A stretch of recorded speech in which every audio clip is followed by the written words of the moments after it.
ловушке. Вытащите номер 1. Вот тебе новая записка. А если тоже снова выкинет записку и заблудится в лесу? Ты прав, Чук.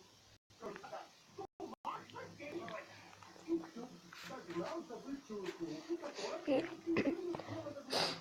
а Аристотель в это время взял свой любимый контрабас, который так помогал ему в следопыте. Идея! Мы напишем адрес на бумеранге. Ура! Бумажно! Возьмем лист картона, нарисуем на нем нашу заготовку с 3 лопастями. Лопасти должны быть одинаковые. Вырезаем наш бумеранг. Загибаем его края вот так. И бумеранг готов. Если бросить его, он вернется обратно. Аристотель написал на бумеранге адрес и подарил его забывчивый папе.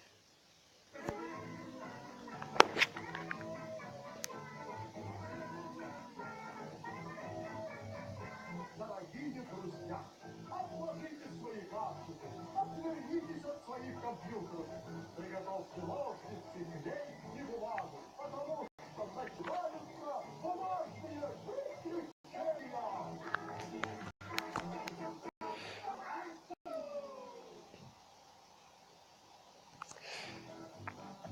В одной довольно бумажной местности живой по имени Аристотель и дятел по имени Чук-Чук.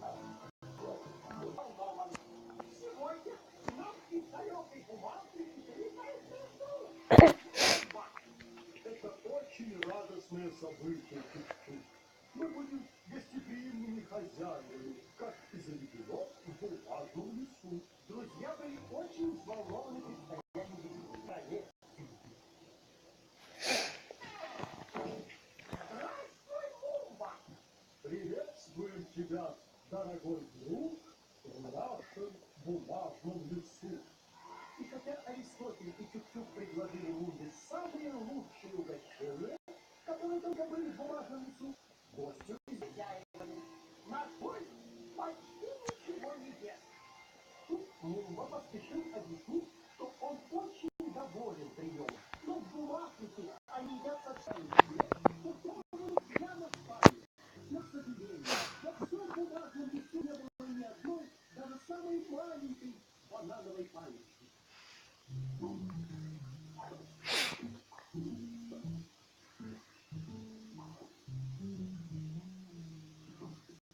Меня посетила однобумажная идея.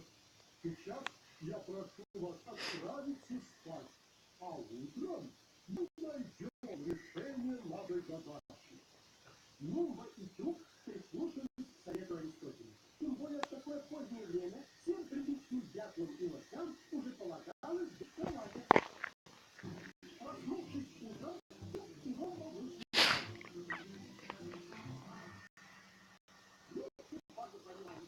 Ведь мы закрыли бумажную лесу, а проснулись бумажную. Ну, конечно же, нет. Дорогие друзья, отложите свои гаджеты, отвернитесь от своих компьютеров, приготовьте ножницы, клей и бумагу, потому что начинаются бумажные приключения.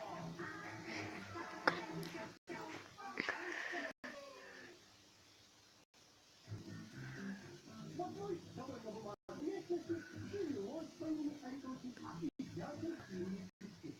Однажды, в летнее утро, друзья решили отправиться в гости к дедушке Чук-Чука. Ведь у дедушки был день рождения, а надо сказать, что Чук-Чук очень любил своего дедушку. Чук, для путешествия нам понадобится карта, важные бутерброды, ножницы и клей, на всякий бумажный случай, подарок для дедушки. Подарок для дедушки — это самое главное. Твой дедушка живет в бумажной мельнице. Я думаю, к обеду мы доберемся.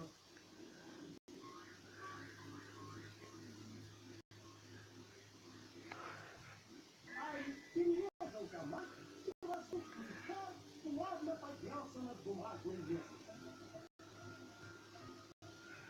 Путешествие проходило очень бумажно. Идеальная погода для путешествия. Легкий дыхальщиков. Югер будет поворачиваться в ту